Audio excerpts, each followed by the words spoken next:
a dónde llegó el hijo de Aracataca. Mire a dónde llegó el hijo del telegrafista. Pero mira a dónde llegó el hijo de Aracataca. Donde quemaban billetes aquellos imperialistas, pero me sirvió de tema a nuestro gran novelista. Donde asesinaban gente, que amontonaban en filas y empacaban en vagones. ¡Uy! Que se tragaba el mar. Nieto de un coronel que le enseñó la vida, la historia de la guerra, vencedora y vencida. Nieto de un coronel que le enseñó la vida, la historia de la guerra, vencedora y vencida.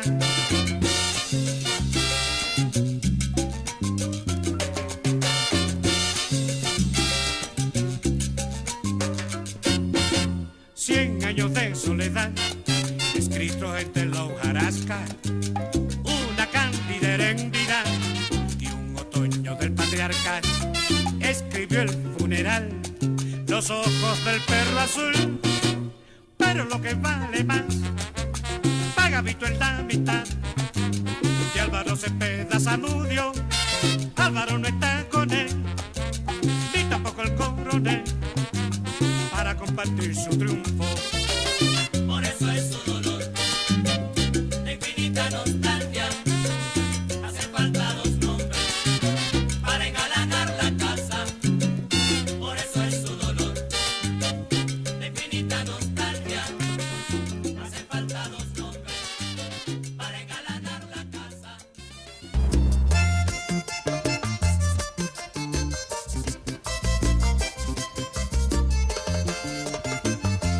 Yo iba pa' Manaure pero quise devolverme. Me salió una fiera con figura amenazante.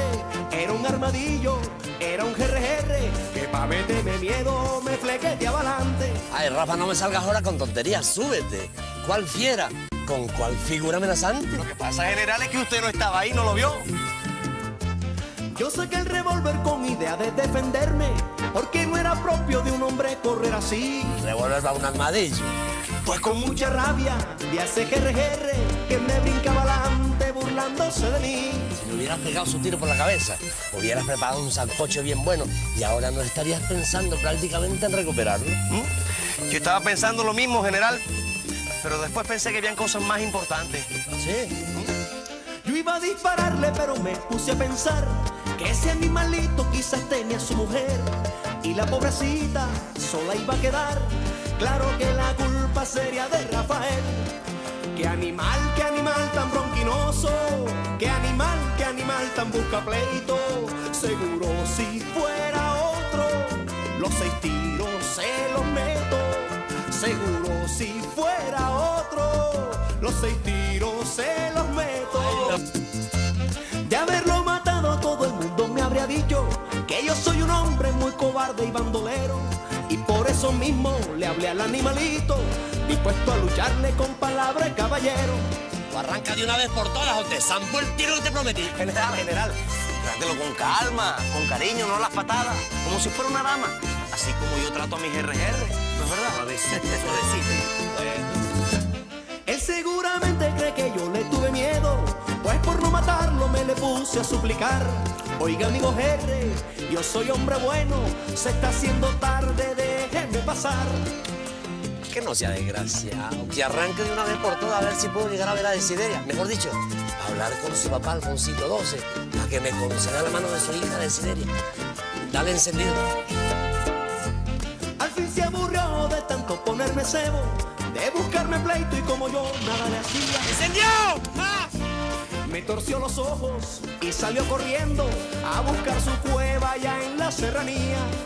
Como dudan de los hombres, creyendo que es cobardía. ¡Maldita sea el capó!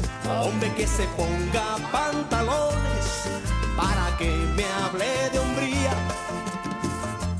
Ya se iba escondiendo, pero le grité una cosa: oiga, amigo GR, por cobarde no me tome. Si acaso lo duda, use pantalones pa' probarle, amigo, que yo sí soy un hombre. Rafa, que tú sí tienes razón. no solo tirando disparos, puede uno demostrar que es hombre. Eso es verdad, general. Bueno, ya le conté la historia. ¿Qué va a pasar con mi jefe? Bueno, muchacho, te prometo que voy a ayudar a recuperarte. Pero eso sí, te advierto una cosa. Lo primero es lo primero. Bueno, con tal de que lo segundo sea mi RR, yo espero lo que sea. Gabriel García Márquez nació el 6 de marzo de 1927 en Aracataca, pequeño municipio del departamento del Magdalena en la costa caribe colombiana. Según confesó, aunque viviera en otros países, nunca se fue, porque para él, uno solo se va cuando se desarraiga. La Aracataca de su niñez fue la sustancia de su literatura. Como en el resto del Caribe, se trata de mundos habitados por leyendas imposibles, contadas por su gente con pasmoso sentido de la imaginación y que un buen día se convierten en verdades incontrovertibles, por obra y gracia del consenso popular. Es justamente ese mundo mágico y oral que contribuía a alimentar los viejos juglares del vallenato, el que Gabo consiguió transformar en literatura de talla universal. Años después recordaría la impresión que dejó en ese muchacho hondamente caribe su arribo con 13 años a Bogotá para culminar la secundaria en el internado de una población cercana. Bogotá era entonces una ciudad remota y lúgubre donde estaba cayendo una llovizna inclemente desde comienzos del siglo XVI. Ya recitaba de memoria a los poetas clásicos españoles y tuvo la suerte de tener como profesor de letras a Carlos Julio Calderón Hermida. Leería entonces no solo a Thomas Mann, entre otros escritores, sino que comenzaría a afinar el olfato para descubrir la literatura perdurable. Sus estudios de Derecho en la Universidad Nacional de Colombia son interrumpidos en 1948 por el asesinato del caudillo liberal Jorge Eliezer Gaitán, hecho que desató una guerra que no ha cesado desde entonces. Un año antes, el suplemento literario de El Espectador había publicado sus primeros cuentos, La Tercera Resignación y Eva está dentro de un gato. Regresa al Caribe, en donde no solo se inicia como columnista de los diarios El Universal de Cartagena y El Heraldo de Barranquilla, sino que conoce a Álvaro Cepeda Zamudio, Félix Fuenmayor, Germán Vargas y otros voraces lectores de clásicos y vanguardias que al amparo del librero catalán Ramón Viñes formarían el famoso grupo de Barranquilla. El cine y la lectura de Faulkner, Hemingway, Virginia Woolf, Dos Pasos, Kafka, Colwell, Sherwood o Conrad colmaban la vida y las apasionadas discusiones de esos días entre amigos. En 1954, el escritor Álvaro Mutis lo persuade de regresar a Bogotá como reportero y columnista de cine para El Espectador. Sus crónicas periodísticas de esa etapa revelan el gran escritor que ya era. Un año después se publica La hojarasca, su primera novela. Es enviado a París como corresponsal de El Espectador. Allí escribe La mala hora y El coronel no tiene quien le escriba. Dos novelas que silencian a quienes le consideraron antipatriota por no vivir en su país. En cualquier lugar del mundo en donde esté, yo estoy escribiendo una novela colombiana, solía responder García Márquez. En 1967, los 8.000 ejemplares de una novela se agotan en 2 semanas. Las primeras líneas hipnotizan a lectores eruditos y principiantes. Muchos años después, ante el pelotón de fusilamiento, el coronel Aureliano Buendía había de recordar aquella tarde remota en que su padre lo llevó a conocer el hielo. Era 100 años de soledad.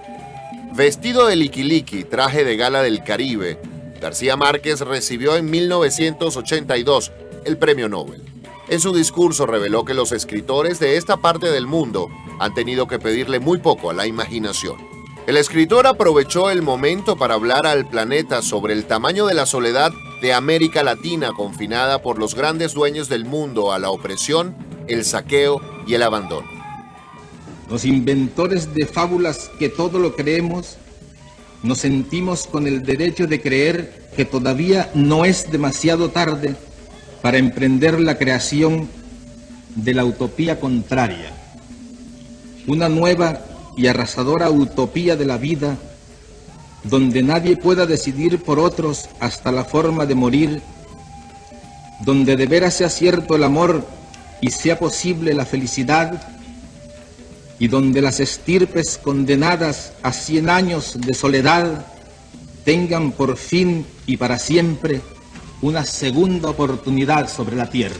El otoño del patriarca, los funerales de la mama grande, crónica de una muerte anunciada y el amor en los tiempos del cólera, entre muchos otros títulos, configuran ese universo que ya se define como García Marquiano o Macondiano, en donde el Caribe se nos revela como el espacio por excelencia del realismo mágico. En 1989 se publica El general en su laberinto, hermoso título para una novela biográfica sobre los últimos días del libertador Simón Bolívar. Defensor de la Revolución Cubana y amigo personal de Fidel Castro, García Márquez auspició en 1986 la fundación del nuevo cine latinoamericano, cuya filial, la Escuela Internacional de Cine de San Antonio de los Baños, es a esta altura una de las más prestigiosas del mundo. También presidió la fundación del nuevo periodismo iberoamericano, dos iniciativas que se proponen dotar de herramientas al talento de los jóvenes para lograr algo en lo que Gabo fue un verdadero maestro: contar buenas historias. Aunque en la novela Macondo es arrasada por la cólera de un huracán bíblico, como su creador, perdurará en las sucesivas e infinitas generaciones de lectores que difícilmente podrán escapar al hechizo del Caribe, volcado en la descomunal literatura garcía marquiana.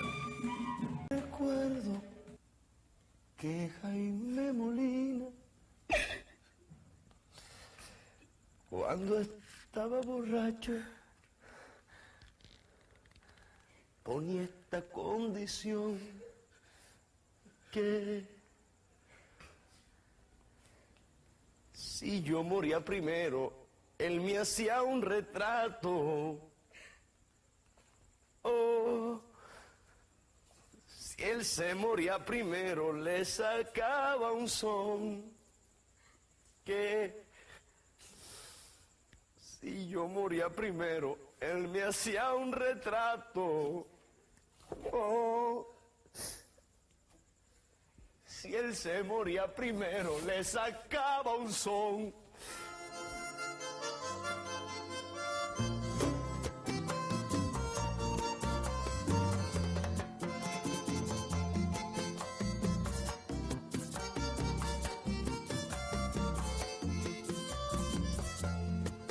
Recuerdo que Jaime Molina, cuando estaba borracho, ponía esta condición, que si yo moría primero, él me hacía un retrato. Oh, si él se moría primero, le sacaba un son. Que si yo moría primero, él me hacía un retrato. Oh, si él se moría primero, le sacaba un son. Ahora prefiero esta condición, que él me hiciera el retrato y no sacarle el sol. Ahora prefiero esta condición. Caracol te la comunica. Extra. Ofrecemos en Caracol un boletín extraordinario de última hora. Urgente. Gabriel García Márquez acaba de ganar el Premio Nobel de Literatura. Repito, Gabriel García Márquez, Premio Nobel de Literatura. Gabriel García Márquez es un autor maravilloso. Desde el primer día que lees ya 100 años de soledad ya te mueres. Yo aprendí a leer con García Márquez. 100 años de soledad definitivamente es la gran novela de este siglo que termina. Cuando yo leí 100 años de soledad, ¿no?, que fue el primer libro que leí de él, adolescente, pues te marca. Para mí es fantástico. Como las historias son, como parecen de otro mundo, pero si te pones a pensar son de este. Gabriel García Márquez es el mejor escritor de lengua castellana del mundo. Todavía no he tenido tiempo de sentir nada. Después vinieron tantas llamadas telefónicas que no he tenido tiempo de reflexionar muy bien. Necesito 2 o 3 minutos para reflexionar qué es lo que debo sentir. Señor García Márquez, ¿estará usted en Estocolmo? Espero que sí, en Guayabera. ¿No se va a vestir de pingüino? Bueno, el traje obligatorio es el frac, pero aceptan que los hindúes vayan con su traje nacional. Yo estoy dispuesto a demostrar que la guayabera es el traje nacional del Caribe y con el mismo derecho a ir así. Hace mucho frío en invierno para la guayabera, ¿no? Con tal de no ponerme frac soy capaz de aguantar el frío.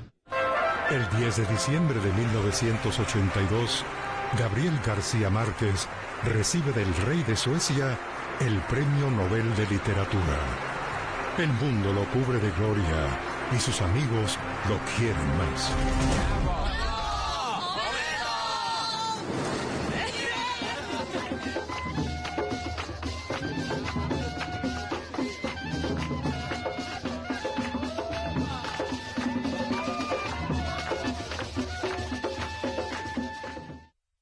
Si yo volviera a nacer, hacía todo exactamente lo mismo, salvo una cosa: no me iría de Colombia tanto tiempo. Siempre he pensado que si me hubiera quedado de juez municipal de Aracataca, no habría hecho nada de nada, pero sería completamente feliz. Un año después de obtener el premio Nobel, Gabo regresa a su tierra natal, Aracataca. Ese Gabriel García Márquez, un ídolo de Colombia, que ha puesto su nombre en alto, con su novela de historia, que ha puesto su nombre en alto, con su novela de historia.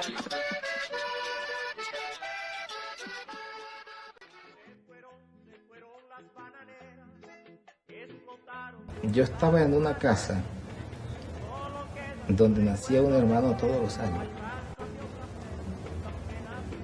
Sí, sería muy difícil hacerte las cuentas, pero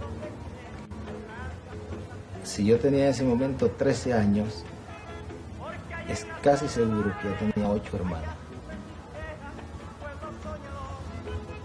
Entonces me di cuenta que ahí no había otra solución que irse. Es decir, eso presentaba dos ventajas. Una para uno mismo, que era salvarse nadando, y otra para la casa, que era descargar un poco ese peso diario que había.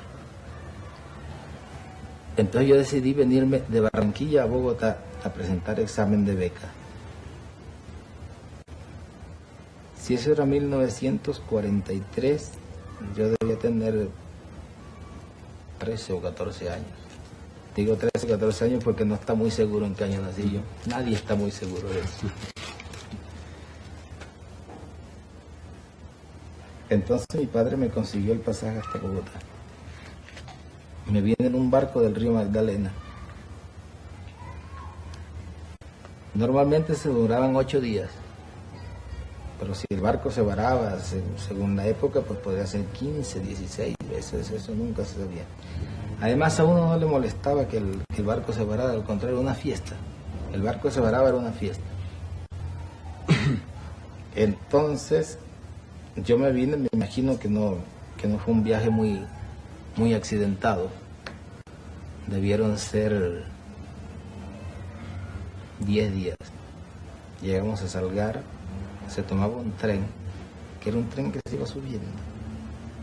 Daba la impresión de que se iba agarrando con las uñas toda la mañana. ¿No conoció usted las montañas? Nunca en mi vida había visto nada que estuviera a más de 3 metros sobre el nivel del mar. Entonces el tren venía como agarrándose con las uñas y en la tarde entraba a la sabana. Tú sabes que era una verdadera maravilla entrar a la sabana con un trencito que le costaba trabajo subir, que respiraba y que de pronto empezaba a correr como un caballito. Iba parando en las estaciones donde vendían unas gallinas amarillas y unas papas nevadas, unas cosas absolutamente extraordinarias que uno no podía imaginarse. Y había frío, que para la sensación del frío es una cosa que ustedes, los que han nacido acá, no pueden imaginarse. Es una cosa que era inconcebible para uno, la sensación del frío. Y después la sensación de la altura, de que costaba trabajo respirar. Porque en la costa uno tiene la impresión de que se ahoga de oxígeno. Y entonces acá se encontraba con que le costaba trabajo respirar. Y era absolutamente maravilloso ver esa sabana, que para mí sigue siendo uno de los lugares más extraordinarios del mundo. Ahora, al final había un problema, y un problema muy grave, que era Bogotá. El trauma. Nosotros llegamos a Bogotá. Yo llegué solo a Bogotá. en 1943, a las 4 de la tarde a la estación de La Sabana. Tú sabes que me he hecho muchas entrevistas y me han preguntado siempre cuál es la ciudad que más le ha impresionado en el mundo. Creo que las conozco casi todas y siempre contesto lo mismo: Bogotá. Es la ciudad que más me ha impresionado y que más me ha marcado mi llegada a Bogotá esa tarde. Una ciudad gris, ciudad cenicienta, con lluvia, con unos tranvías que cuando cruzaban por las esquinas echaban chispas y iba todo el mundo colgado. Iba todo el mundo colgado de ellos. Todos los hombres estaban vestidos de negro, con sombrero, y no había una sola mujer. Pero es que no había una sola mujer en la calle. Tú sabes que para los costeños esto es muy grave. Aún a los 13 años, ver una ciudad donde no hay una sola mujer. Todo el mundo estaba forrado. Forrado de negro y ni una sola mujer. Entonces yo traía un baúl, porque en esa época se viajaba con un baúl. Y pregunté quién me llevaba ese baúl hasta una pensión de la carrera 10ª. La carrera 10ª era una callecita muy angosta. Y entre paréntesis te digo, tú sabes que me doy cuenta ahora que de esto hace tanto tiempo que ya casi soy un viejo santafereño cuando hablo de esto. Habla mejor que los bogotanos. Las vueltas que da el mundo, ¿verdad? Ya que soy un viejo santafereño. Entonces me dijeron que me lo llevaban en una zorra. Entonces agarré un zorrero que me iba a llevar el baúl hasta la carrera 10ª. Era carrera 10ª con calle 19, algo así. 19. ¿Dónde estaba la estatua de Caro? No lo conocí. En la 19. Eres suficientemente viejo como para acordar. La noche que me metí en las cobijas me dio la impresión de que alguien, por hacerme una broma, había mojado las cobijas. Yo tuve la impresión de que estaban mojadas y pegué un grito terrible. Me dijeron, no, es que es así. Es que hay que aprender. Un costeño está a la mía, hay que aprender a dormir en Bogotá. Esto no es lo mismo, es una cosa muy dura. Es un curso que hay que hacer al cual hay que resignarse. ¿Cómo consiguió la beca para estudiar en el Liceo Nacional de Zipaquirá? Había más de, me imagino en esa época, 800, 900 alumnos detrás de 30 cupos o 40 cupos. No, pero es que lo que sucede es una cosa que yo he contado siempre con mi buena suerte. De grandes escritores jóvenes, a los cuales no se les publicaba nada en ninguna parte. Exactamente lo mismo que se dice hoy y exactamente lo mismo que se había dicho 50 años antes y 50 años antes. Entonces Eduardo Zaramea publicó esta carta y decía, yo creo que este lector no tiene razón, pero si realmente hay algún escritor inédito con el cual no hemos sido justos y al cual no se le han publicado sus cuentos o lo que sea, las columnas de este suplemento están abiertas para él. Entonces yo te había escrito probablemente no uno sino 2 cuentos metido en un sobre, lo mandé al Espectador. Debí mandarlo un lunes o un martes, una cosa así. Y yo estaba absolutamente seguro de que lo iban a publicar. Pero que pensé que lo publicarían dentro de 1 o 2 meses. Y el sábado siguiente salí a la calle, entré a un café en la carrera 7ª y vi a un tipo que tenía abierto el suplemento literario del Espectador y que tenía el título de mi cuento a 8 columnas. Y entonces me sucedió una cosa que es maravillosa. Es que no tenía los 5 centavos para comprar el Espectador. para ver mi cuento publicado.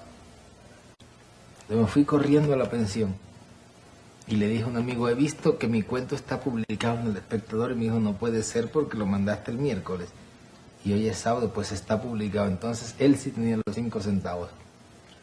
Salimos, compramos El Espectador y efectivamente estaba publicado el cuento. Y el lunes, esto era sábado, y el lunes o martes salió en la sección La Ciudad y el Mundo de Eduardo Salamea una nota donde decía que esperaba que los lectores del suplemento Fin de Semana se hubieran dado cuenta de que había aparecido un escritor del cual no se tenía noticia, y hacía un gran elogio de este escritor. Y la impresión que tuve yo en este momento era que me había metido en un lío del carajo, porque ya no tenía camino de regreso y tenía que ser siendo escritor todo el resto de mi vida. A usted lo mandó El Espectador a Suiza para que escribiera de la conferencia de los 4 grandes. ¿Qué camino siguió de allí? Volví 3 años después, porque de Ginebra me pareció que esto de llegar a Ginebra y quedarse en Ginebra y volver acá a casarse, pues era como un poco exagerado. Entonces me fui a Roma y estuve en Roma unos 8 meses, 1 año, y luego me fui a París ya de regreso, y cuando estaba en París de regreso recuerdo que estaba con Plinio Puleyo Mendoza en un café y él estaba leyendo Le Monde. Y de pronto me dijo, aquí hay una noticia que puede ser muy grave para usted. ¿Cuál es? Y me dijo, que clausuraron El Espectador. Y leyó, es la mejor noticia que me puedes dar en la vida porque no tengo que regresar ahora a Colombia.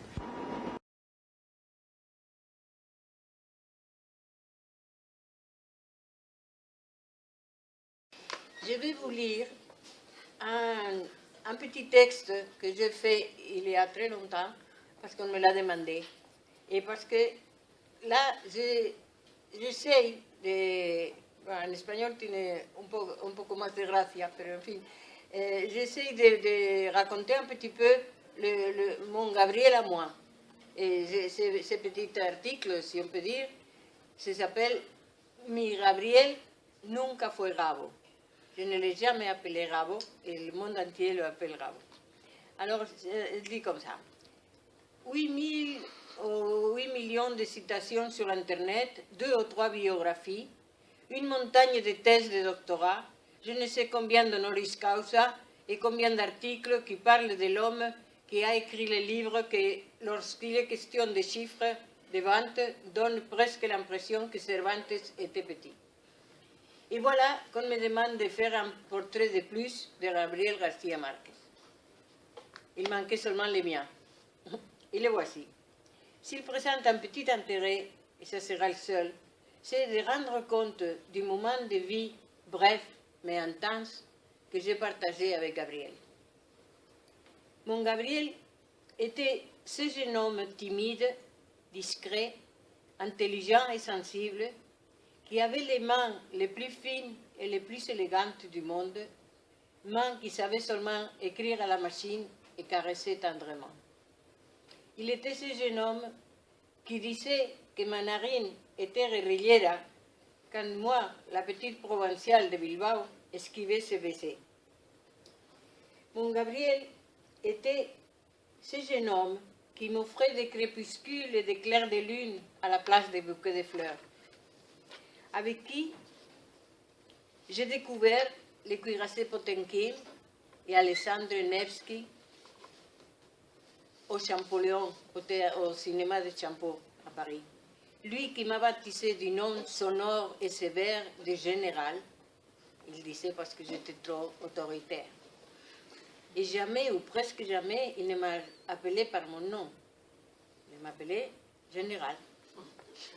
Quelquefois, il m'appelait Mademoiselle Chocolat, parce que c'est comme ça qu'il m'appelait la patronne du bistrot d'en face du Champeau, de la choc parisienne, que nous fréquentions de temps en temps, parce qu'elle était située devant le cinéma. C'est avec lui que j'ai découvert le Tarama, le restaurant de l'Acropole, un restaurant de la rue de l'École de médecine, avec qui j'ai été pour la première fois à la fête de l'humanité. Mon Gabriel savait tous les vallenatos, les chants de Valledupar, d'Escalona, et était tellement heureux de les chanter mieux que quiconque.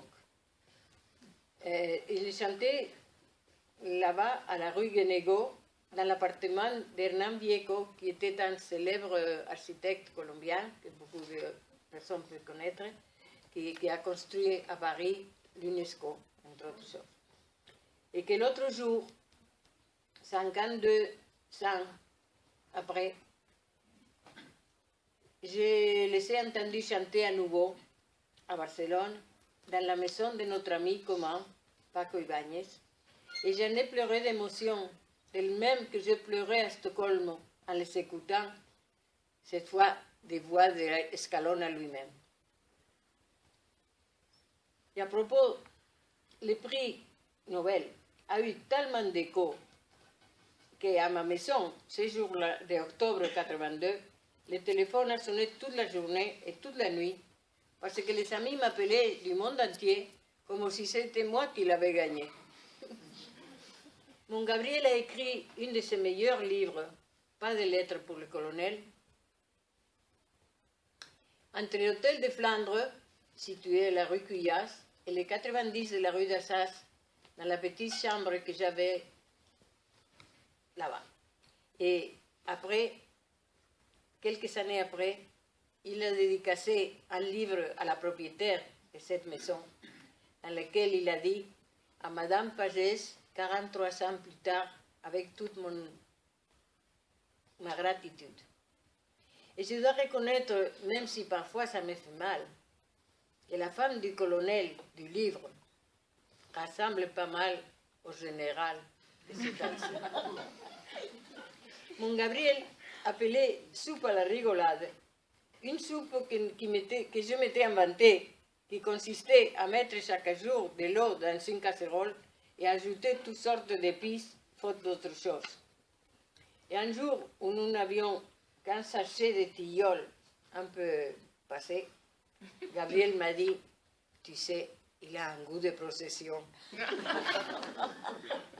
Nous étions si pauvres que nous parcourions Paris à pied, puisque nous n'avions pas de quoi payer un ticket de métro. Quel plaisir il a eu, ce nouveau riche, un jour, quand 20 ans après, il est venu me rendre visite, et j'ai eu la sottise de dire, pour blaguer, « Ah, je me mangerais bien un toast de caviar ». Mon Gabriel a disparu, j'ai cru qu'il était descendu acheter des cigarettes, et un quart d'heure après, il est revenu avec 1 kilo du beluga le plus blanc, acheté chez Petrosian à la Madeleine. Mon Gabriel, quelques jours après que Armstrong et Aldrin ont marché sur la Lune, est venu dormir dans mon humble bicoque de Châtillon, dans la Drôme, malgré le froid qui descendait de Vercors. C'était la première fois que je le voyais depuis la rue d'Assas. Et 13 ans avaient passé. Mon Gabriel a voulu me dédicacer L'amour au temps de choléra, dans sa traduction française, avec l'accord de Mercedes, sa femme, à qui me lie une vraie amitié et même une certaine complicité. Quelle chance a eu mon Gabriel de rencontrer une femme comme Mercedes. Mon Gabriel, durant bien des années, partagea avec sa famille et la mienne les huîtres de Noël. Ce n'est qu'à Paris qu'il mange des huîtres. Le Gabriel de mon époque n'a jamais pu y goûter, et maintenant il s'en met plein la lampe parce qu'il en raffole. Finalement, mon Gabriel est cet homme complexe, adorable et parfois insupportable, avec un cœur grand comme la Tour Eiffel, un talent immense comme la mer et une sensibilité à fleur de peau comme un coquelicot. Mon Gabriel persévère à 85, il écrit ça quand il a eu 85, fidèle au poste, défiant le temps et ses secousses, toujours plus aimé par ses amis, pour lesquels il écrit. Mon Gabriel, pour moi, a toujours été Gabriel. Il n'a jamais été Gabo.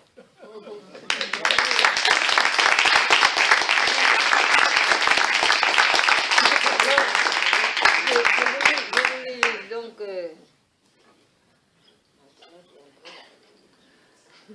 j'ai voulu vous lire ça parce que c'était mon Gabriel à moi, c'était comme ça. Mon histoire a duré 1 an, pas plus, mon histoire d'amour, disons, mais ce qui est merveilleux, c'est que l'amitié a duré toute la vie. Et il y a 1 an, ça va faire 1 an qu'il est mort, et il y a 2 ans, j'ai eu, je ne sais pas pourquoi, une espèce de pulsion. Je me suis dit, il faut que j'aille le voir. Il faut que j'aille le voir parce qu'on commence à être vieux et ou bien il va craquer ou moi je vais craquer. Et j'ai envie de le voir. Et je suis partie à Cartagena. Et je l'ai vu. Et je l'ai... Tout le monde me demande, parce que comme tout le monde sait, il a perdu la mémoire. À la fin, la mémoire n'était pas.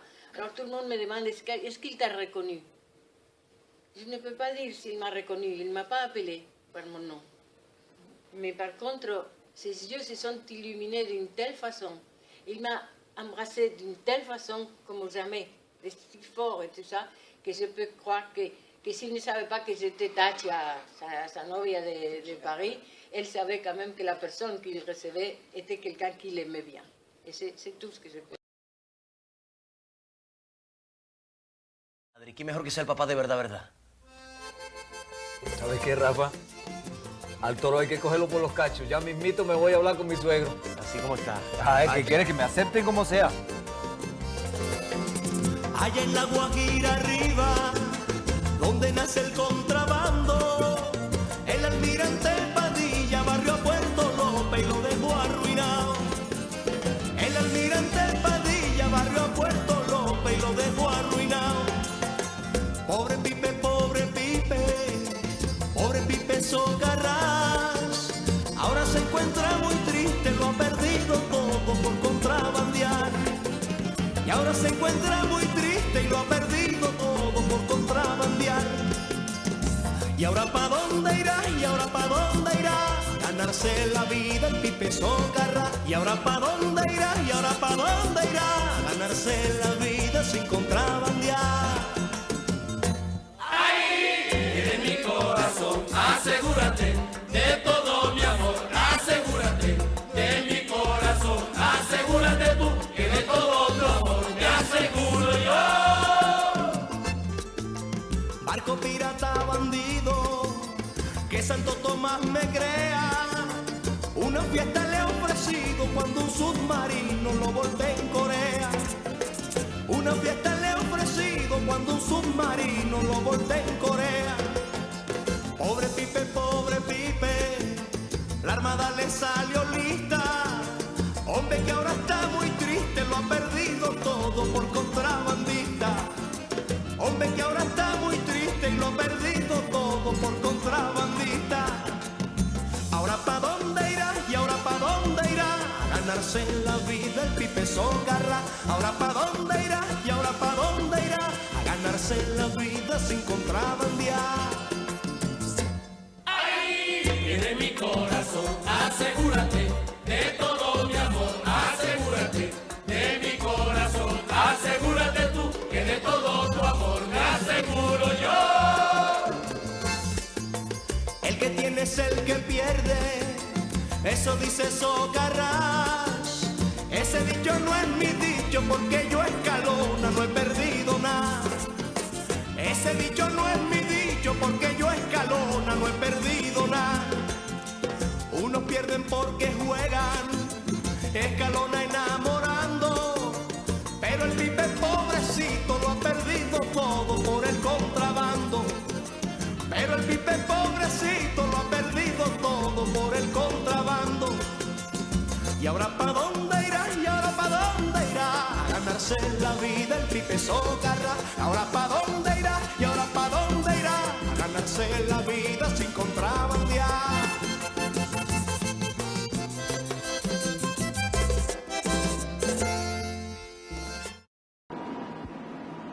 Bueno, sigamos editando esta vaina, maestro. Habíamos quedado en que usted se iba a París. ¿Qué pasó ahí en París? Estaba en París, ¿qué pasó ahí? En el hotel de Flandre,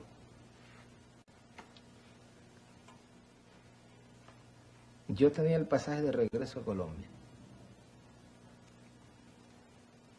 Entonces me fui a la compañía de aviación y me lo hice reembolsar. Me dieron el dinero en efectivo, lo metí en la mesa de noche y por fin realicé el primer sueño de mi vida, que era poderme sentar a escribir sin que nadie me jodiera.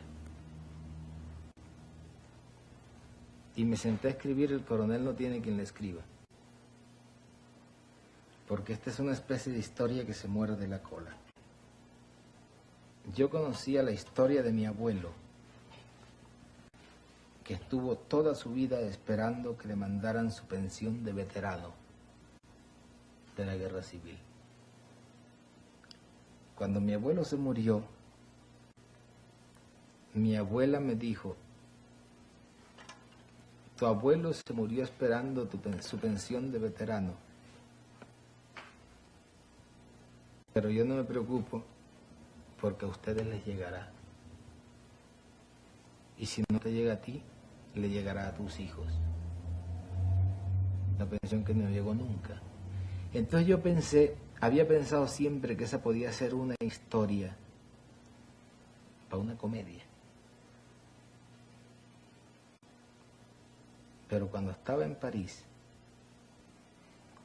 empecé escribiendo la comedia y todos los días, la comedia del coronel que espera su pensión. Y todos los días sacaba dinero de la mesa de noche, bajaba, comía en la esquina y subía, hasta que un día hice así y rasguñé y ya no había ni un centavo. Entonces lo que había empezado como una comedia lo volteé al revés y empecé a escribirlo realmente como era, porque empecé a mandar SOS a los amigos. Este era un 7º piso sin ascensor y yo bajaba, veía que no había carta. Entonces subía y agregaba una página más.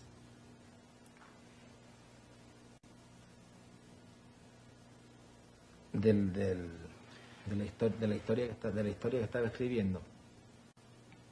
Pero lo que es increíble es que a medida que iba escribiendo la historia me iba dando cuenta que nunca me llegaría la carta y que nunca me contestarían los amigos a los cuales había acudido. Entonces había un momento en que la historia, lo que estaba escribiendo correspondía exactamente con la realidad. Y por eso yo creo, contra el criterio de todos los críticos, que el mejor libro que he escrito yo, es decir, que si yo he escrito una obra maestra, esa obra maestra es El coronel no tiene quien la escriba. Porque yo iba escribiendo la realidad de cada día a medida que iba sucediendo. Bueno, esta época de París, yo la relacioné con la época en México, muchos años después, cuando usted escribió 100 años de soledad, porque usted tuvo que dejar un puesto en una agencia de publicidad para dedicarse a escribir, y tuvo una época muy difícil que su esposa recuerda que no han sido todas las épocas de la vida, sino ha sido esa. Y me impresionó una anécdota. Cuando usted terminó de escribir 100 años de soledad, se fue al correo a enviar el paquete a la Argentina. Y no sé si tuvo para los portes o no. ¿Usted recuerda ese momento? Sí. ¿Cómo fue? Pero no es tan grave como se cuenta. Lo que pasa es que 100 años de soledad pesaba más de lo que uno se imaginaba. Fíjate, 100 años de soledad lo escribí yo en México en 1965, 66, 67, desde el 65 hasta el 67. fue una época estupenda. Es decir, era una época que no era fácil, porque no teníamos dinero. Pero en cambio era una época muy buena porque yo estaba escribiendo como un tren, que es lo mejor que le puede suceder a un escritor. Entonces, cuando yo vi que 100 años de soledad venía y que no la paraba nadie, le dije a Mercedes, tú te haces cargo de este asunto.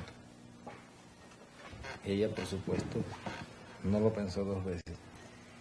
Es curioso que mis hijos, ahora yo les pregunto de esta época y ellos me recuerdan como un hombre que estaba encerrado en un cuarto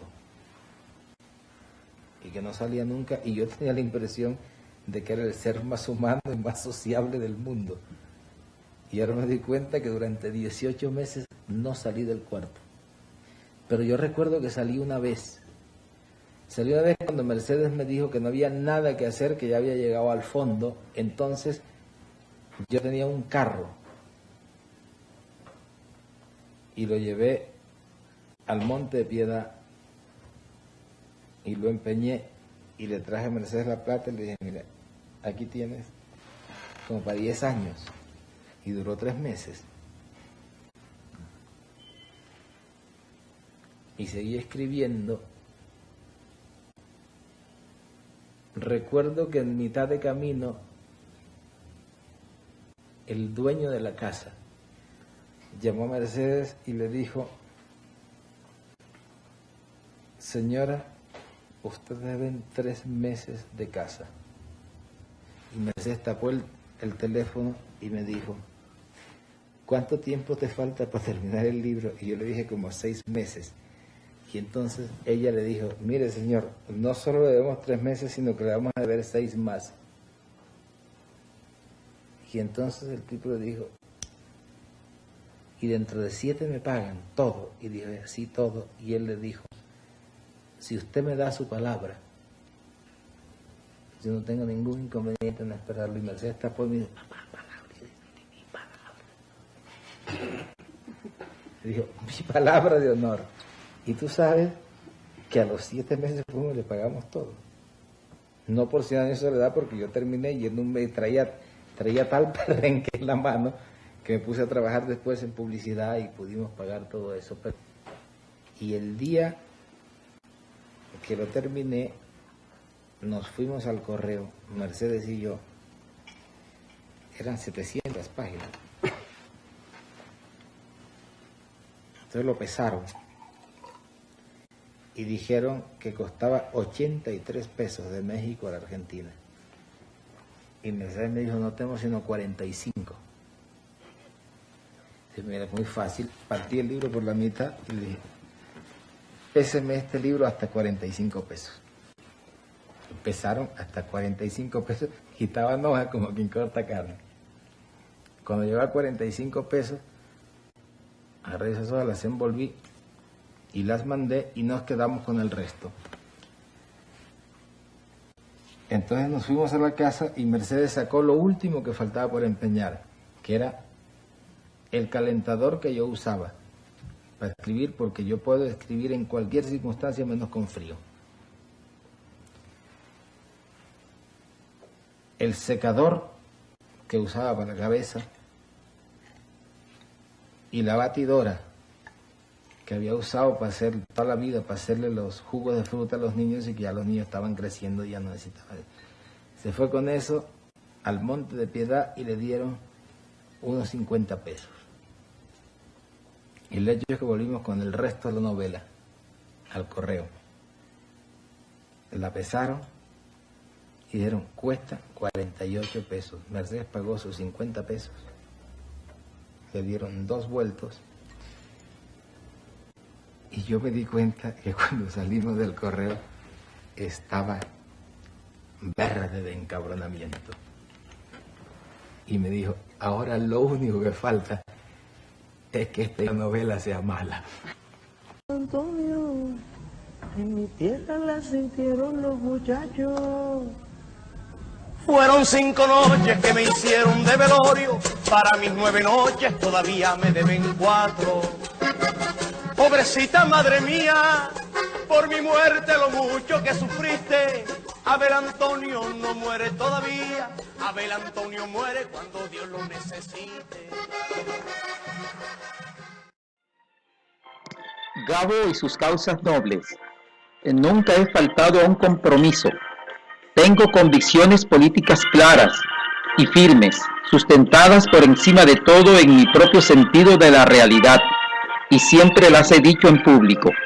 He pasado por casi todo, desde ser arrestado y escupido por la policía francesa, que me confundió con un rebelde argelino, hasta quedarme encerrado con el Papa Juan Pablo II en su biblioteca privada porque él mismo no lograba girar la llave en la cerradura. Desde haber comido las sobras de un cajón de basuras en París, hasta dormir en la cama romana donde murió el rey don Alfonso XIII. Pero nunca, ni en las verdes ni en las maduras, me he permitido la soberbia de olvidar que no soy nadie más que uno de los 16 hijos del telegrafista de Aracataca. De esa lealtad a mi origen se deriva todo lo demás, mi condición humana, mi suerte literaria y mi honradez política. Ahora se sabe por qué me buscaban, por qué tuve que irme y por qué tendré que seguir viviendo fuera de Colombia, quién sabe hasta cuándo, contra mi voluntad. Gabriel García Márquez salió exiliado de Colombia hacia México el 31 de marzo de 1981. Y siguen los relatos de los hechos que llevaron a exiliarse a Gabo en 1981. Carlos Lozano, director del semanario Voz y quien también fue víctima de persecuciones en ese año, tiene su versión de lo sucedido. Para Carlos Lozano ha sido determinante la labor de algunos medios de comunicación en Colombia, quienes según él han desfigurado la realidad de lo que fue Gabriel García Márquez. Soslayan varios aspectos interesantes de su vida, su faceta, por ejemplo, como fundador del Boom latinoamericano, o su participación en Colombia en la fundación del Comité por la Solidaridad de los Presos Políticos, del Comité Permanente por la Defensa de los Derechos Humanos, cuando en el gobierno de Turbay Ayala más estuvieron amenazados.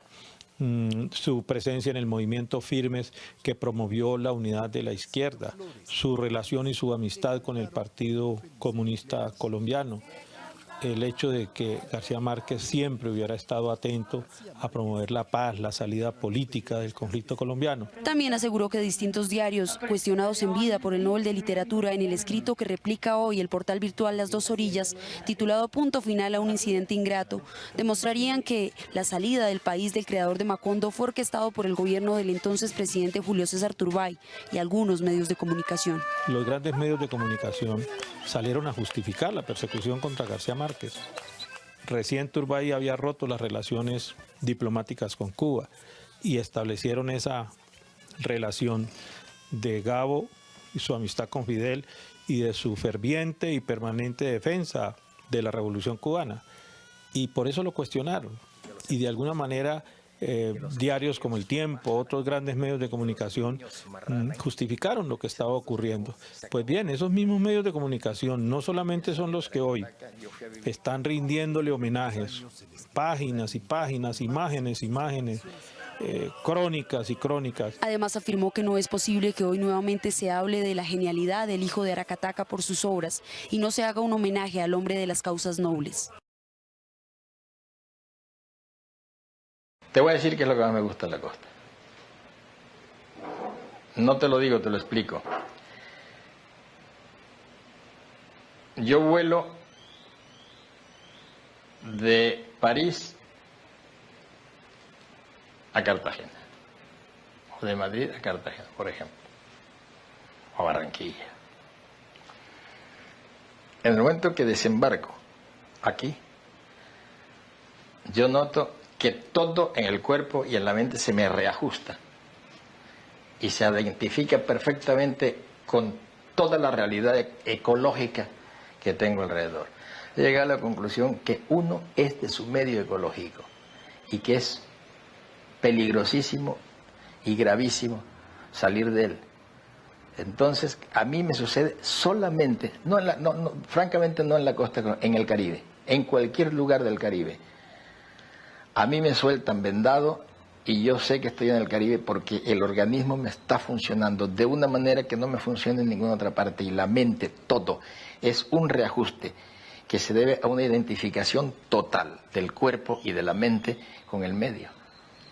¿Y no pasa lo contrario cuando estás allá, se te producen reacciones orgánicas que...? Sí, claro, eso es un desastre, duermo mal, la memoria me falla, las asociaciones las hago de otra manera, pero siempre ha sido así. Lo que pasa es que ahora es cuando he tomado plena conciencia de eso. Cuando yo estaba escribiendo El otoño del patriarca, de pronto tuve un frenazo en algún momento y fue un bloqueo, no sabía cómo seguir. Entonces ingenuamente pensé que era que se me estaban olvidando las cosas, el modo de ser de la gente, el color de la luz.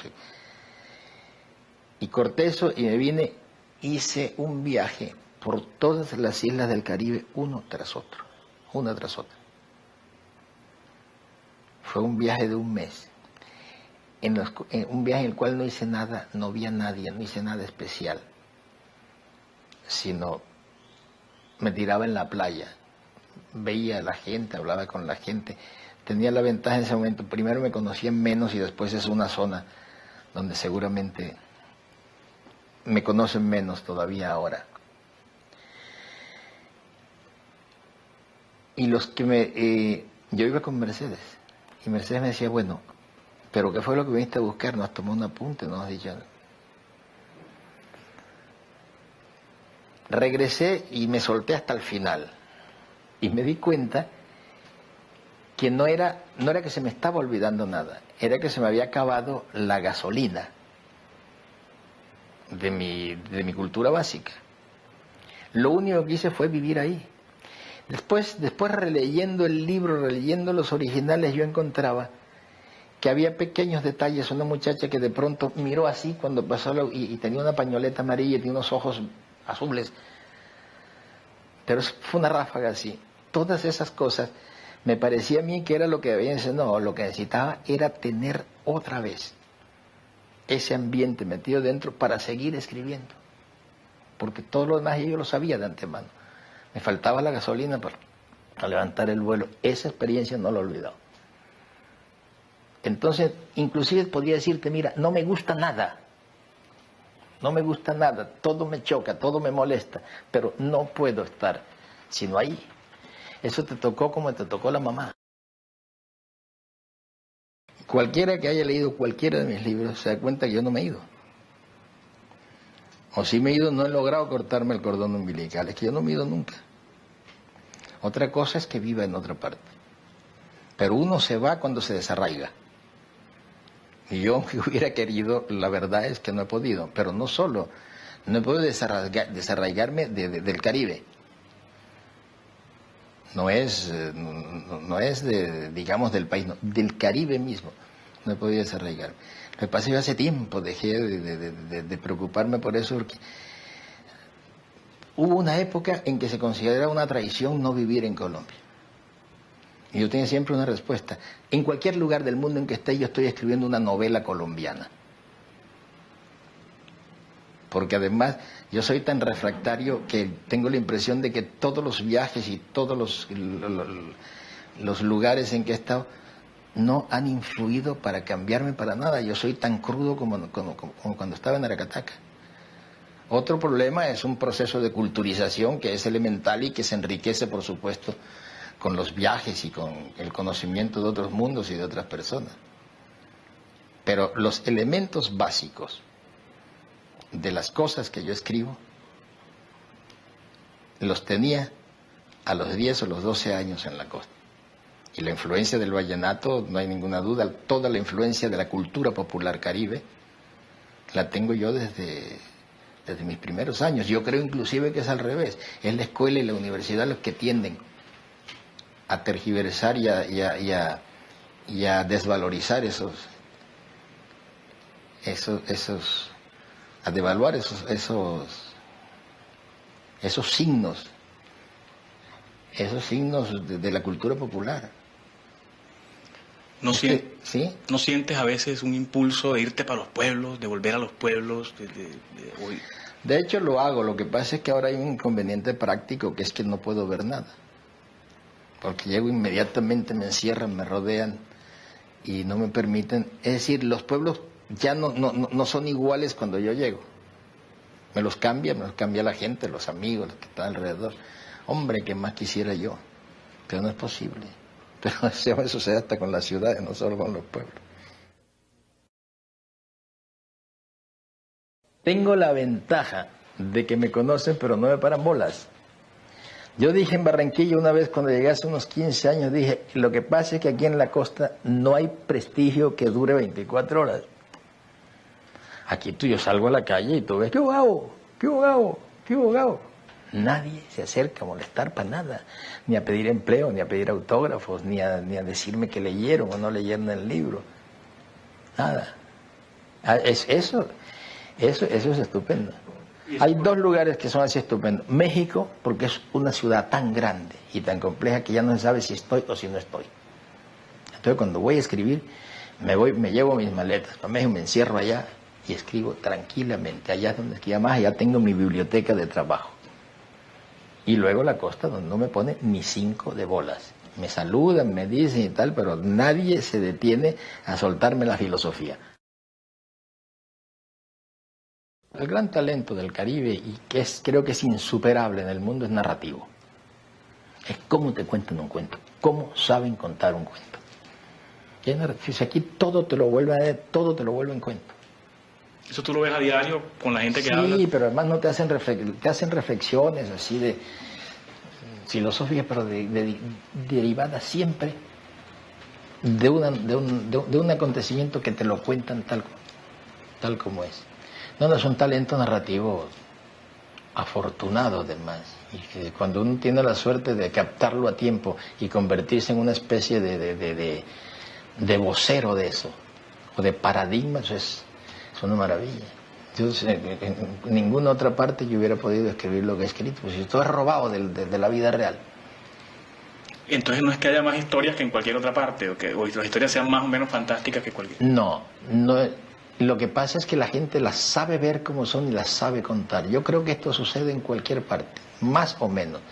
Pero la gente no te lo sabe narrar, y además hay formaciones culturales que están viendo las cosas y no las pueden aceptar y no las repiten porque no pueden creer que eso suceda, porque les han enseñado que eso no puede suceder. Y ven una alfombra, que es una estera que sale volando por ahí, y te encuentras aquí con un cartesiano y te dice que no, que quién sabe qué será, porque se sabe que eso no vuela, y en cambio te cuentan cómo está volando, cómo te dicen, no, ¿qué pasó? No, se fue en una alfombra. Pero ¿cómo se fue en una estera? ¿Se fue en una estera? ¿Cómo? No, sí, se fue volando. Ok, ya está. Y tú sabes que es verdad, tú no lo discutes, los turistas lo discuten y tratan de tomar fotografías del estero de nosotros. Es una estera volando. Todo género tiene su edad. Es decir, la novela de hoy no es la misma novela de hace un siglo, ni la de hace 2, ni la de hace 3. Lo mismo ocurre con el vallenato, lo mismo ocurre con el bolero, lo mismo ocurre en todo. Si nos podemos hacer historia del vallenato, su origen es estrictamente narrativo. Eran los juglares que iban de pueblo en pueblo cantando un acontecimiento. Ahora, eso ha evolucionado. Ha evolucionado por la misma evolución del país. Que ahora sea romántico, que ahora esté pisándole los terrenos al bolero, que ha sido el emperador del romanticismo en la música caribe durante años, a mí me parece que es una consecuencia de los tiempos. De manera que es tan aceptable el vallenato romántico hoy como era aceptable cuando era narrativo, y como será después no se sabe cómo será. Por supuesto hay una gran influencia comercial en el vallenato actual, y aún en ese vallenato romántico da la impresión que puede ser también por una influencia comercial, pero esa es la realidad. Ahora, con el paso de los años ya habrá manera de filtrar todo aquello y saber qué quedó realmente. Pero yo creo que el vallenato de hoy, este vallenato romántico, este vallenato bastante comercializado, es tan legítimo como el de los juglares. ¿A ti hay alguno que te guste? De estos. ¿De estos, de los nuevos? Sí, no podría citarlo ahora en este momento porque son tantos además que ni siquiera ya conozco los nombres y los autores. A mí lo que me preocupa, y mi respuesta tiene mucho que ver con esa preocupación, es la tendencia que hay hoy de academizar el vallenato, hacer la academia del vallenato, para decir cuál es legítimo, cuál no es y cuál sí es. Eso es lo que le critico yo a la Academia de la Lengua, que la Academia de la Lengua tiene preso el idioma, es una academia de policía que agarra las palabras y las pone presas, y las que no están ahí adentro, esas no se pueden usar. No podemos hacer lo mismo con el vallenato. El lenguaje lo hace la vida, lo hace la calle, y el vallenato lo está haciendo la gente.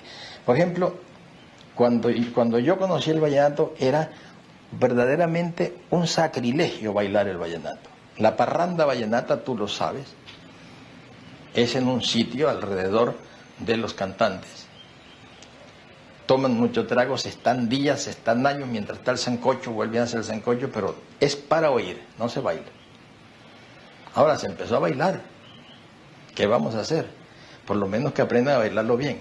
Pero lo bailan sabroso. Ahora lo bailan sabroso, además se baila muy sabroso. Yo siempre he sufrido mucho por no bailar el vallenato. Ahora, en parranda vallenata yo no bailo el vallenato. Ahora, en una fiesta aquí, una fiesta en Bogotá, con los conjuntos ya electrónicos y todas estas cosas, pues bueno, esa es una evolución del vallenato que se vuelve vallenato bailable.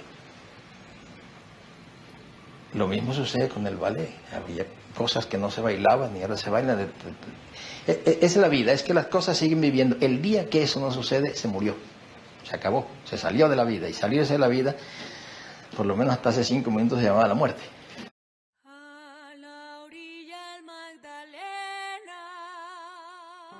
Entre magia y realidad, indiferencia y asombro, entre lluvia y humedad.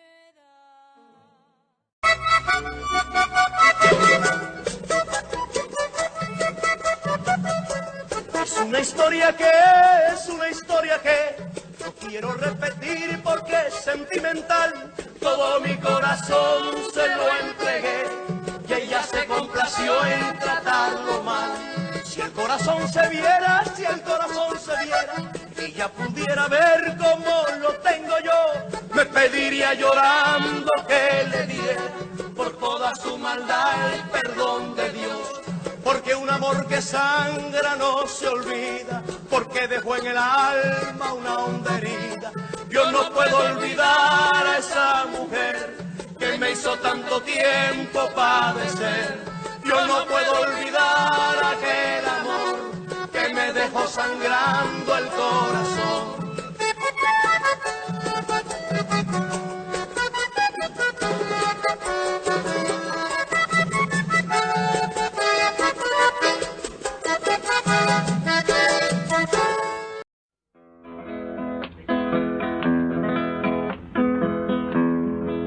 Aquí les traigo la cadencia de mi lira.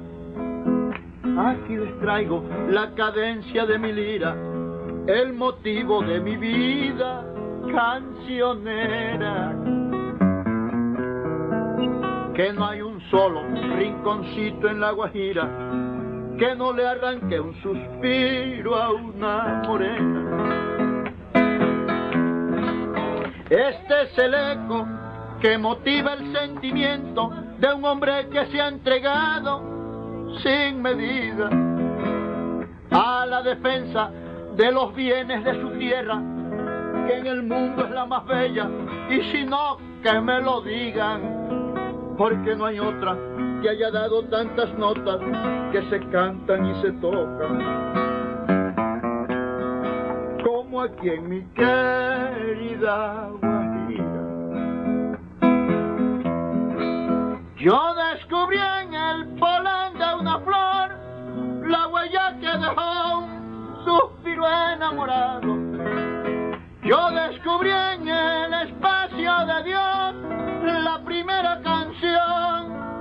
de mi pueblo adorado. Yo tropecé con los años también, que me quieren vencer, pero no lo han logrado. Ese soy yo, el que hace una canción cuando está enamorado. Ese soy yo, que me sobra valor para cantar y llorar. Ese soy yo.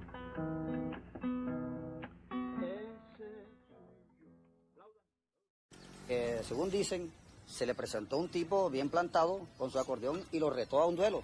Él cantaba una cosa y el tipo cantaba la otra. En una de esas ya el tipo se lo iba llevando, se lo iba ganando, y él se dio cuenta de que eso no era normal, que ahí había algo raro.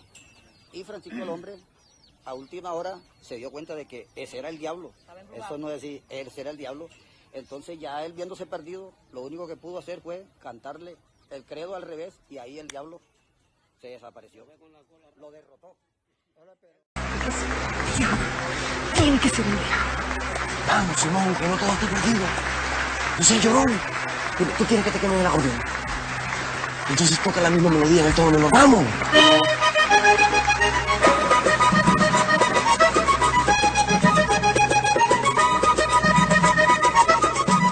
Porque no dire pasoro de podoto, toque de los cien de la rata en Cristo Jesús.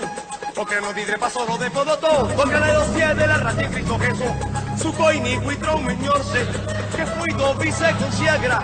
Su coini huitrón meñorse, que fui do vice consiagra. Del turipiesto sanciona, de San María la Gemir. Del turipiesto sanciona, María la Gemir. ¡Vamos! ¡Duro! Sí. Está cantando. El credo al revés. El turipiesto sanciona, de San María la Gemir. El turipiesto sanciona, de San María la Gemir.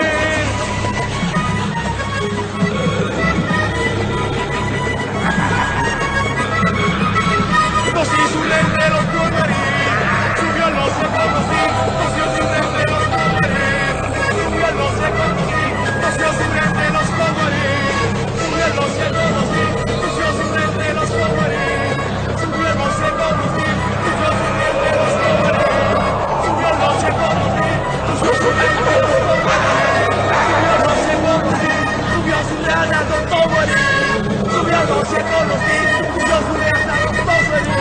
Subió los economí, puso su raza a los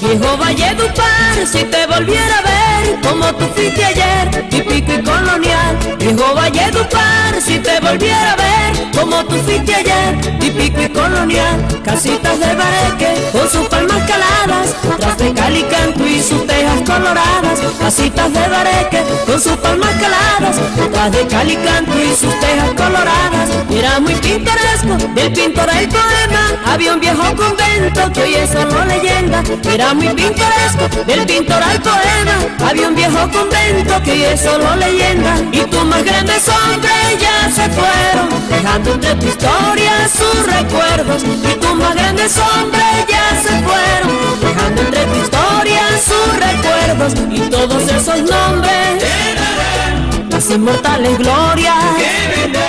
Y todos esos nombres, las inmortales glorias.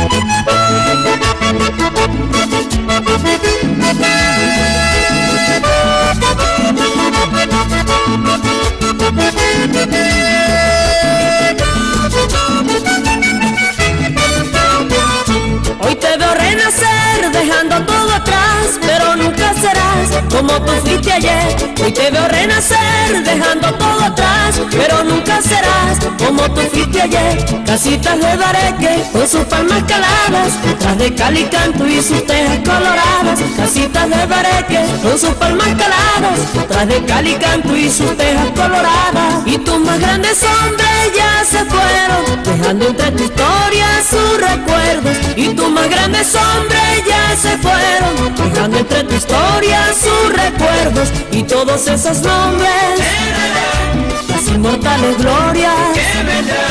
Y todos esos nombres, las inmortales glorias.